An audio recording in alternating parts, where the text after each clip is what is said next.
Halo, bertemu lagi di channel Satria di Yuda. Beberapa waktu belakangan ini, masyarakat Indonesia dihebohkan oleh kontroversi terkait sirkus OCI, atau dikenal dengan Oriental Circus Indonesia yang sering tampil di Taman Safari. Bukan terkait mengenai penyiksaan hewan, namun pengakuan mengejutkan dari para mantan karyawan mereka, di mana para mantan karyawan ini mengakui telah terjadi tindakan tidak manusiawi terhadap mereka, seperti tindakan kekerasan hingga eksploitasi jam kerja. Kasus ini kemudian membuka diskusi lama. Seberapa gelapkah industri sirkus sebenarnya? Sirkus merupakan industri hiburan yang penuh tawa dan kekaguman. Di balik lampu sorot dan cerianya musik, terdapat kisah kelam di dalamnya. Bukan hanya terkait eksploitasi hewan secara brutal, namun juga eksploitasi manusia yang dijadikan atraksi hidup demi keuntungan semata. Hari ini kita membahas mengenai sejarah sirkus. Sejak zaman Romawi hingga masuk ke Indonesia, zaman kejayaan hingga kontroversi-kontroversi yang menyertainya. Bagaimana ceritanya? Yuk kita simak sama-sama di channel Satria di Yuda.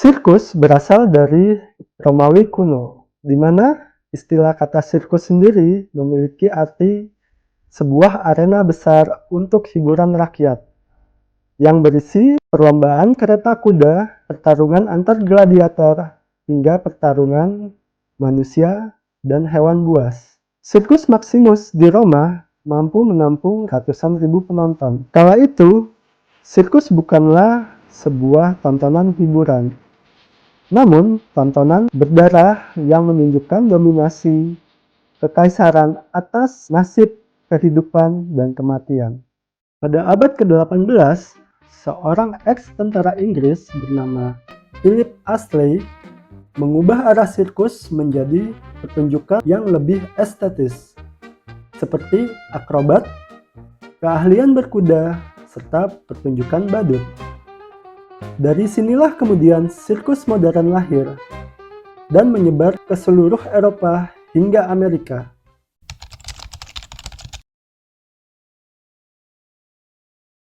Sirkus modern tumbuh pesat di abad ke-19.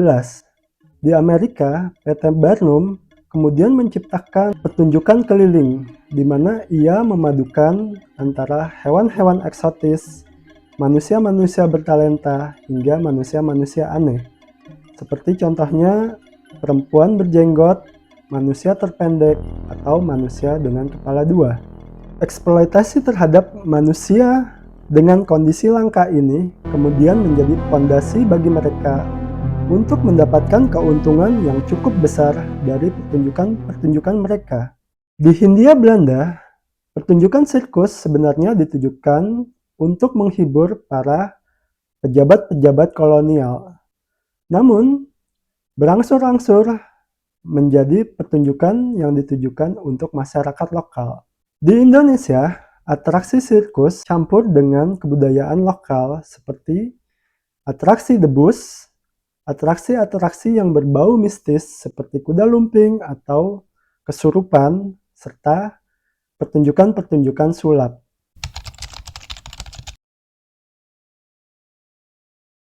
Di tahun 1920 hingga 1970-an menjadi era keemasan bagi industri sirkus. Ringling Bros dan P.T. Barnum kemudian merajai industri sirkus di Amerika. Sedangkan di Rusia hingga negara-negara Eropa Timur, sirkus kemudian dijadikan alat propaganda untuk mendukung setiap kebijakan pemerintahan Soviet.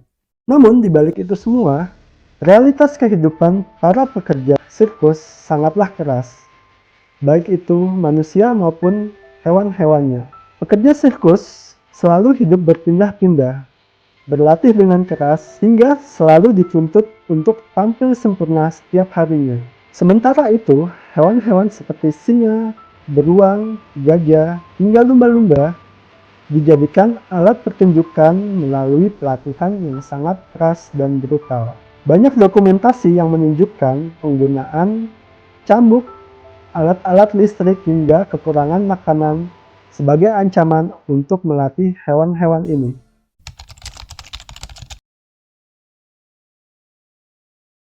Dalam beberapa dekade terakhir, kemudian mencuat berbagai skandal yang terjadi di industri sirkus. Salah satu yang paling besar adalah penyelidikan Ling Ling Bros yang kemudian mendorong penutupan usaha mereka di tahun 2017. Para kelompok pecinta hewan berhasil membuka mata publik Amerika bahwa telah terjadi penyiksaan dan eksploitasi hewan di dalam industri sirkus. Namun, kasus kekejaman dan eksploitasi tidak hanya terjadi terhadap hewan, seperti kasus yang baru saja terjadi di OCI Indonesia, di mana para pemain sirkus dinyatakan kerap mengalami tindakan kekerasan.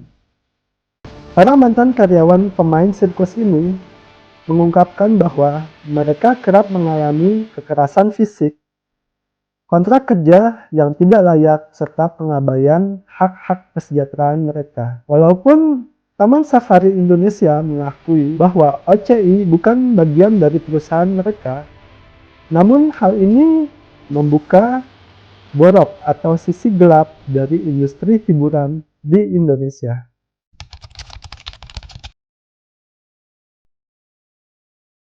Beberapa negara akhirnya mengambil sikap tegas, seperti Bolivia, Austria, dan Belanda melarang total penggunaan hewan dalam pertunjukan sirkus. Sedangkan negara Prancis akan melarang pertunjukan dengan menggunakan hewan liar mulai tahun 2027.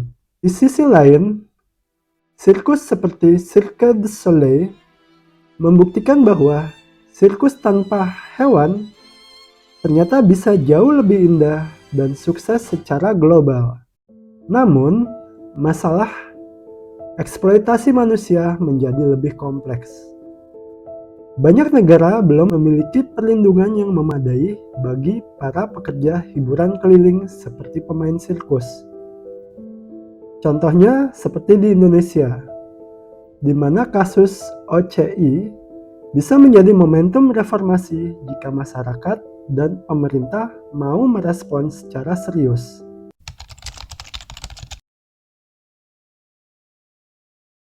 Sirkus memang pernah menjadi simbol tawa, keajaiban, dan hiburan keluarga. Tapi, bagi sebagian orang, serta makhluk hidup yang terlibat di dalamnya, sirkus adalah panggung penderitaan yang tak pernah bisa mereka pilih. Mari kita buka tirai panggung dan temui mereka satu persatu. Mabel Stark adalah salah satu pelatih harimau wanita pertama dan terkenal di dunia. Ia tampil dengan penuh keberanian bersama harimau Bengal yang buas.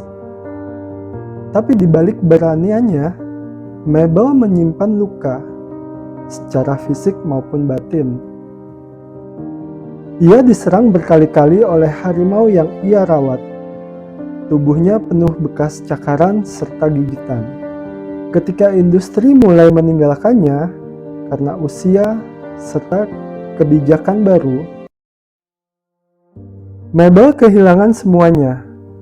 Dalam kesepian, ia akhirnya mengakhiri hidupnya pada usia 79 tahun.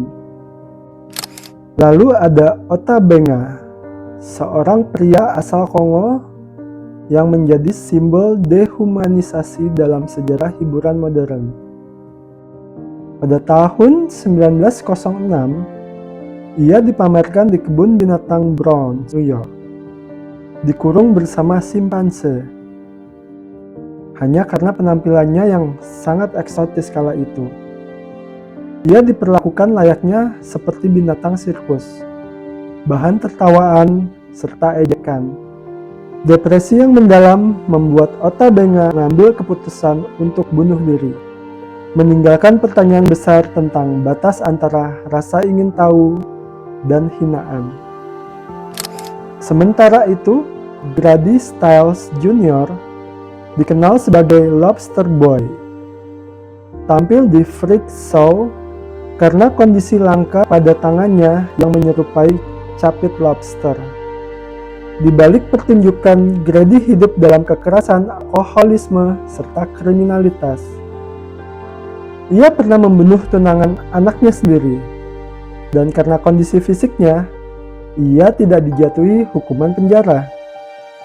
Tapi akhirnya, keluarganya menyewa pembunuh bayaran untuk menghabisi dirinya, karena mereka sudah tidak tahan lagi hidup bersama Grady. Tidak ketinggalan cerita dari seorang Isaac Sprague. Ia dijuluki sebagai The Living Skeleton. Ia menderita penyakit metabolisme yang membuat tubuhnya sangat kurus, lebih dari 20 kg. Dipamerkan dari kota ke kota. Meski terkenal, Isaac hidup dalam kemiskinan dan rasa malu. Hingga pada akhirnya ia meninggal dalam keterasingan. Bukan hanya manusia, hewan-hewan sirkus pun punya kisah tragis mereka sendiri.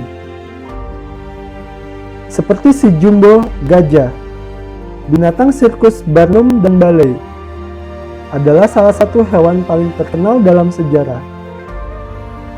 Ia dibawa dari Afrika menuju Inggris, lalu dikirim ke Amerika, dipertontonkan kemana-mana sebagai raksasa yang jinak. Namun, di balik popularitasnya, Jumbo hidup dalam tekanan fisik dan kelelahan mental.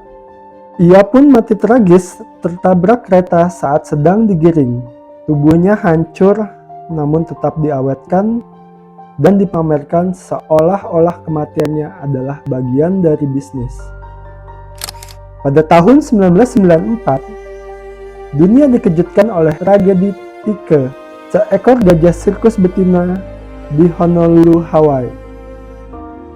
Saat pertunjukan, Tike membunuh pelatihnya dan kabur ke jalanan. Ia tampak berlari ketakutan, bingung dan penuh marah. Polisi akhirnya menembaknya lebih dari 80 kali di depan publik. Video kejadian itu pun tersebar luas dan menjadi bukti kuat betapa rusaknya sistem pertunjukan hewan. Terima kasih telah menonton History Explorer. Jika teman-teman merasa video ini membuka wawasan teman-teman, silakan like, share, dan subscribe. Jangan lupa untuk menekan tombol lonceng agar tidak ketinggalan cerita-cerita menarik lainnya.